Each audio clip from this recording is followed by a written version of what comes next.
These videos where cartoons and game maps get turned into real life are blowing up right now. They're pulling in millions of views, taking any animated scene, a cartoon house, or a Call of Duty map, and making it look like a real place someone filmed on their phone. I'm going to show you exactly how to make them yourself, and all you need is a screenshot and 2 tools. I'll show you an example with the Nuketown map from Call of Duty, but there are plenty of options you could use. Any game map or cartoon scene works.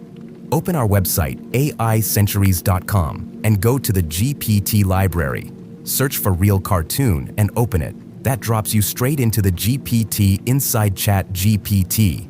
Click the starter that says, upload a cartoon image to make it real. Take your screenshot. Click the plus icon. Upload your Nuketown map. Type daytime real and send it. The GPT reads the whole scene and hands you 2 things, a photoreal image prompt and a matching video prompt. Copy the image prompt. Head over to OpenArt and open the Image tab, then click Create Image.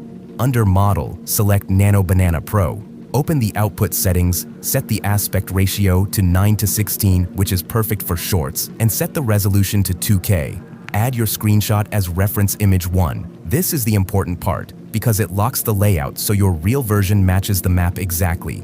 Paste the prompt and click Generate. You'll get a vertical first-person shot of the map, but photoreal. Time to bring it to life.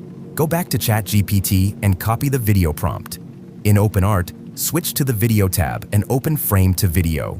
Under Model, select Kling 3.0 Omni. Upload your image as the start frame. Turn audio on, set the duration to 8 seconds, and set the resolution to 1080p.